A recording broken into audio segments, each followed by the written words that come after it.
Siglo XVIII. Un nuevo movimiento ideológico se hace paso, la Ilustración. Una vez finalizada la Guerra de Sucesión, se inicia un periodo de recuperación. Con la propagación del saber y la modernización de la sociedad, se busca reformar la política, economía y la propia sociedad. Bienvenidos un día más a Historia Contada, el podcast que te ayuda a entender el pasado. Somos Marina y Victoria y hoy nos vamos a centrar en un personaje muy importante de la comunicación del siglo XVIII. Como íbamos contando, el progreso era notable. El antiguo régimen quedaba atrás y el siglo de las luces propició los primeros pasos del periodismo en nuestro país. Aquí entra nuestro protagonista de hoy, Mariano Nifo, considerado como el primer periodista español y creador de unos 20 periódicos, entre ellos el Diario Noticioso, del que hablaremos más en profundidad.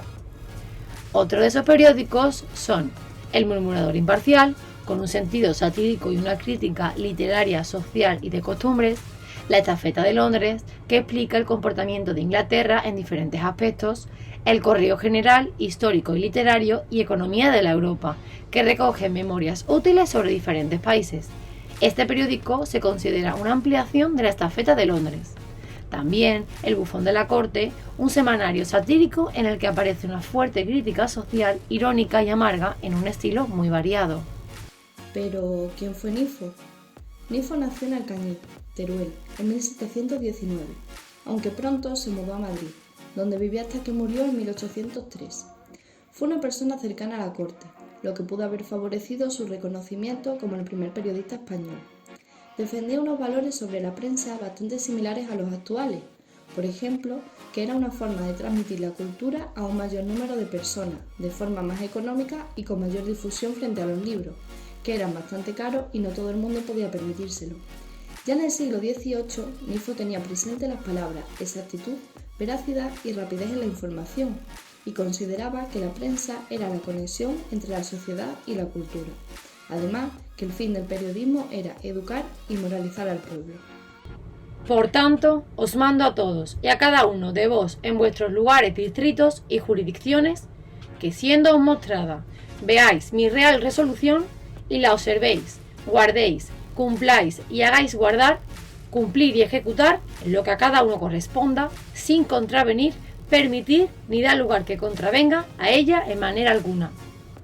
Este fragmento, extraído del Diario Noticioso, está escrito por don Fernando, por la gracia de Dios, rey de Castilla, como él mismo se declara en el periódico. Se puede ver cómo la prensa de Nifo se caracteriza por la combinación de la vida tradicional y cristiana propia del antiguo régimen con el modelo intelectual del siglo de las luces. Lo más destacado de su obra son las publicaciones periódicas, con las que promovió el espíritu y las ideas neoclásicas de la época, entre las que se encuentra el Diario Noticioso.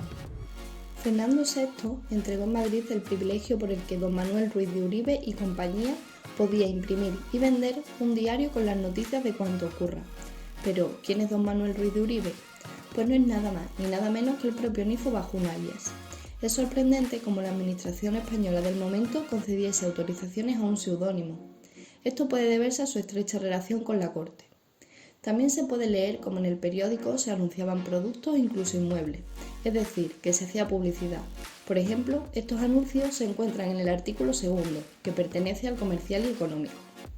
Ventas de casa, hacienda y cualquier bienes, raíces o muebles, ya sean en la corte o fuera de ella. Venta de ropa de todos los géneros, por grueso o menudo, ya sea nueva o usada, en pieza o en vestido. Ventas de coches, berlinas, mulas o caballos con jaeces y guarniciones, o sin ellas, y cualquiera otro utensilio perteneciente a todo lo expresado. El Diario Noticioso, como ya hemos dicho, surge en la segunda mitad del siglo XVIII y se convierte en el primer periódico que adopta en Madrid el ritmo diario. En este siglo predomina la prensa informativa y de divulgación, ya que esto aporta beneficios al periódico. Por ejemplo, le da el privilegio de que sea un periódico oficial y que cuente con subvenciones por parte del poder, a cambio de tratar temas de actualidad y de difundir las ideas que la monarquía les exigía. Además de ello, también trataba de temas de divulgación científica, filosófica y literaria. Esto se puede leer en el siguiente extracto del periódico perteneciente al plan del diario. Por esto se hará sabidor al público de cuanto puede interesarle respecto al comercio literario, y es decir, que se tocarán ahora una, después otras particularidades señaladas de erudición, según el sentir de los mejores críticos. Esto debe entenderse bajo la precisa restricción de que estos asuntos incidentes no serán más que suplemento de los comerciales y económicos. Sin embargo, se dilatarán las facultades de tratar de materias de crítica juiciosa, cuando concurrieren noticias de fuera del reino, que en estos casos van a ser muy uniformes en obsequio del público, la curiosidad y el provecho. Por otro lado, ¿cuál fue el éxito del diario noticioso? Según Semperes en 1787, el diario noticioso había logrado consolidar la venta de varios cientos de ejemplares diarios, a 2/4, cuando llevaba publicándose poco más de un año. Y como dato curioso, Nifo vendió la parte que tenía en él de la impresión por 14.000 reales a su compañero Juan Antonio Lozano. Pero no todo era color de rosa. Cuando cumplía una semana de existencia, tuvo que responder a todos los desocupados y maliciosos antagonistas del diario, entre los que se encontraban los sabios, doctos y eruditos, además de los afectados por el novedoso medio que ponía en peligro un sistema de cosas bien asentado. A pesar de toda esta información sobre Nifo, hay un debate sobre el momento histórico en el que surge lo más parecido al periodismo actual. Por un lado, están las personas que dicen que este periodismo surge en el siglo XVIII con Nifo como referente, y hay otras que declaran que surge en el siglo XIX con Larra.